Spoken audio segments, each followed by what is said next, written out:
Our people are very tacky. We have such tacky ways that it's just so embarrassing, man. Like, we don't... If I were to talk about the tackiness of black people, I would be talking for the rest of the day. And I don't have time for that right now. So, we're gonna talk about one tacky tendency that our people have. And this tacky tendency is the fact that we run with gossip. It doesn't matter what the situation is. It can be gossip about something as small as a box of cereal, or it can be gossip about a job. It can be anything. But our people just run with it. Whether it's true or whether it's false, they don't care. There are people out there that will literally smear somebody's name through the dirt, and they ain't even got all the facts. Or maybe they do have all the facts, but because they have a secret ought against their brother and they just can't stand them for whatever reason, they're gonna twist a couple of things to make them sound crazy or to make the other person look bad. Bottom line, this tendency that our people have, I've seen it all over the place. I've seen it in the streets. I've seen it in the Christian church. I've seen it in the Kemet Egyptologist black community. I've seen it in the Hebrew Israelites. I've seen it all over the place. It's like our people, it's like it's genetically part of our DNA to be gossipers who don't even search to verify whether or not what we're gossiping about is true. Sorry, that's a pet peeve of mine. And what's worse is the fact that when people hear this gossip or these lies that people are spreading, instead of trying to hear the other person's side of the story, they just jump on it like a bunch of dumb, ignorant sheep in heat. They don't do any research whatsoever to see if it's true.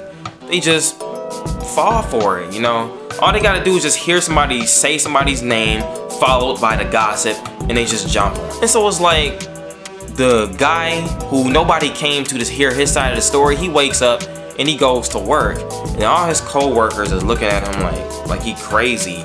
And then when he gets off of work and he goes into his neighborhood or whatever, everybody in his neighborhood looking at him like he crazy. And then finally somebody who does have the guts to come to him about what's been going on, they come say, "Hey man, so yeah, bruh, we heard, man, that you slapped your mother and threw her down a flight of stairs, man. What is that a rumor about?" You'd be like, "What the Satan are? Who's telling this rumor?" And he's like, well, the other person's like, "Well, I don't know, man. You know, I just heard it, man. People are saying that you slapped your mom and threw her down the stairs." No, we were talking about having a staring contest, and when I won, my mom gave me a high five.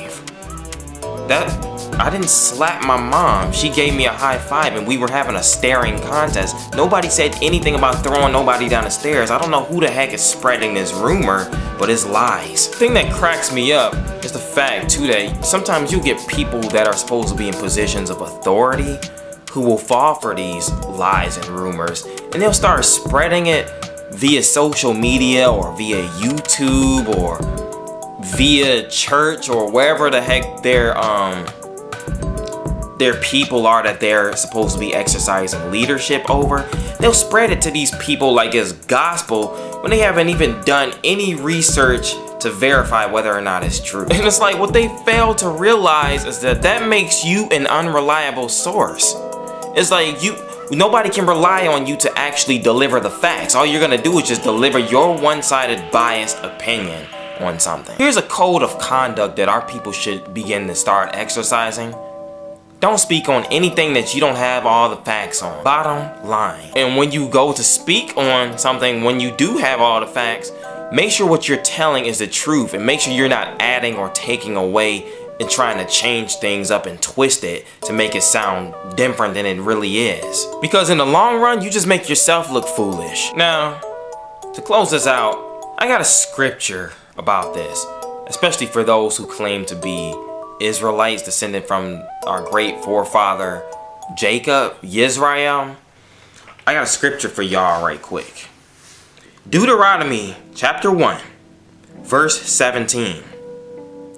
Do not show partiality when rendering judgment.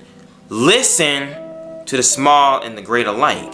Do not be intimidated by anyone, for judgment belongs to Yah. Bring me any case too difficult for you, and I will hear it. Don't show partiality in your judgment. In other words, hear both sides of the story.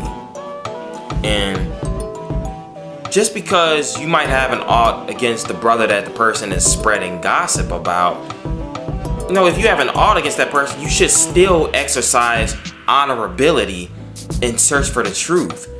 Because the lie that the gossiper might be the gossip that the liar is spreading, just because you have beef with the person that he's gossiping about doesn't mean you can just jump on his bandwagon and start spreading his lies as if it's gospel truth. We all should be truth seekers, bottom line. And you should be willing to take up for the truth.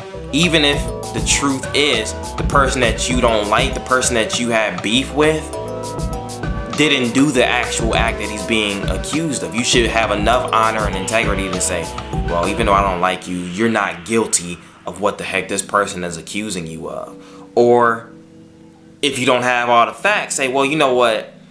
I don't know if that's not true or not, so I'm not going to speak on it, and I'm going to just wait and let the Most High reveal what's true or not. That way, in the long run, you don't make yourself look stupid. And then when all of this discord gets sown among our people, then we're sitting there wondering, why are our people so divided? How come we can't come together and work the crap?